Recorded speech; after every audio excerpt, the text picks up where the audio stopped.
I would like to introduce you to Miss Parris Lane.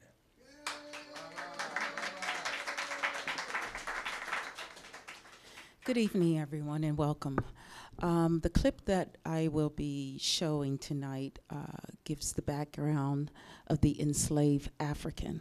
A lot of times when we celebrate Black history, we celebrate our history here in the United States, but it began before reaching the United States.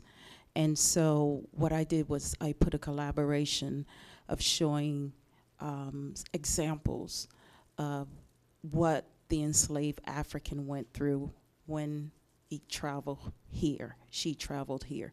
And a lot of things that people do not realize with our history, when they captured a lot of the slaves, they took the male population, and it was most of the young, because they felt that they could do the labor and also be able to survive the long voyage, which sometimes lasts for 6 months or more.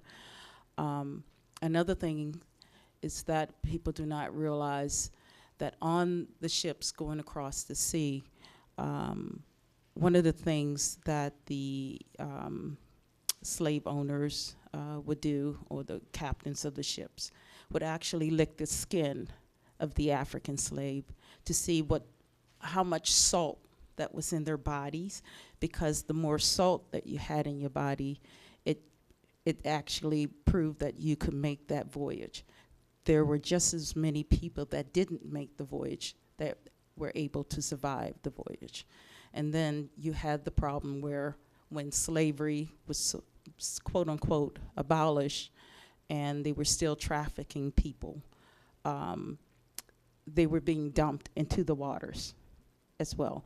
So I want you to please not even pay attention to some of the stars that are in the clips, but actually look at what happened and imagine yourself, because this is part of your history as well. Imagine yourself in that same position. And I think that's it.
The reason you see these words up here is because these are the things that the Africans were enslaved to bring here to the United States to work on the fields. Things that we take for granted. Drinking coffee, the cotton, the sugar, the corn, the tobacco that we smoke. Many people slaved, lost their lives, lost their children because of those things that we felt were a necessity to have here. As I stated before, the voyage took at times 6 months, sometimes 9 months. And many of the people came from West Africa, from the west side of Africa.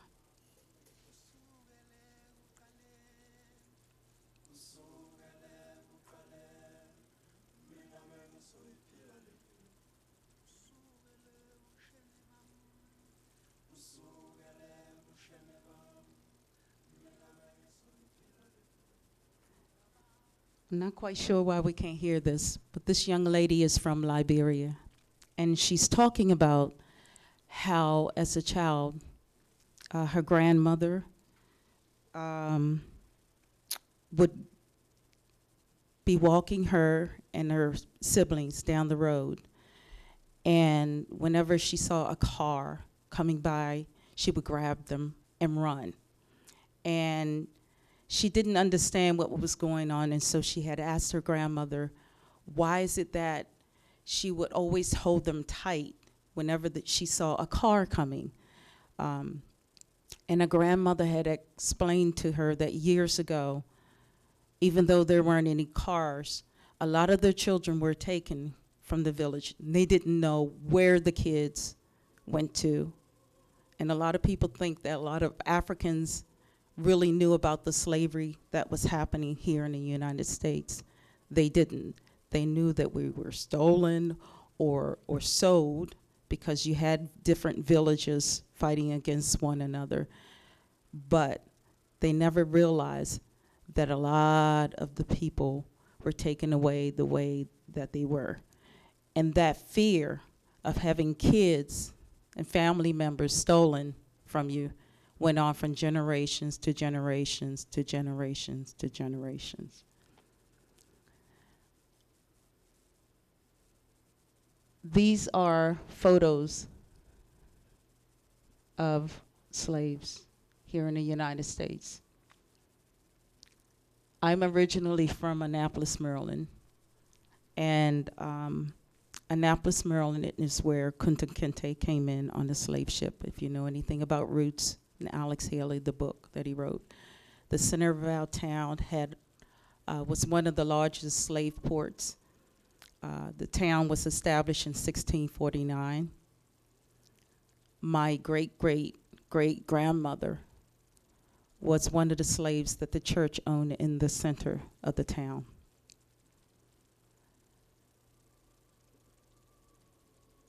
I wish we could really hear the sound, because I actually have a recording of a former slave talking about how it felt to be in slavery. And here are the pictures. In the 1940s, the United States wanted to keep a record of the slaves. They didn't have any documentation. It was just hearsay or whatever they wanted us to know. And so what happened was the U.S. government paid certain people through the Library of Congress to go all over the country to talk to former slaves, to ask them how it felt to be in slavery. If you ever have a chance, you can find them online now. They're entitled Slave Narratives.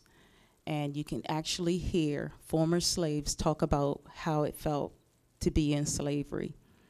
And it's one of the most chilling sounds that I have ever heard, because you actually hear their voices and hear their stories right from the mouth. It's not reading a book, and there's a big difference when you hear someone say that I needed a pass just to go to here or from there, or that they just sold us just like the pigs, the cattle. We were just treated like cattle. Or to hear a mother talk about how many children were taken away from her, and knowing that she had to raise somebody else's kid. And then also to read about little kids being found here and there, 5 years old, 6 years old, not knowing who their mother is. And I always say that we are all connected.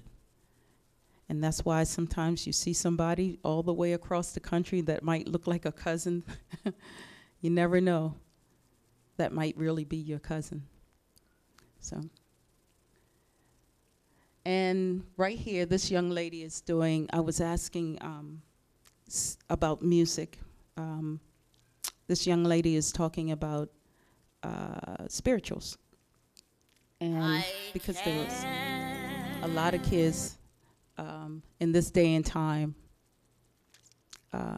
it's something that has been lost with the Negro spirituals. And so she was talking about Wade in the Water, something that she knew. And then there was another young man that was on there that was singing Swing Low. And I'll come back and tell you more about that. But right now, I believe we have someone else coming up. And okay.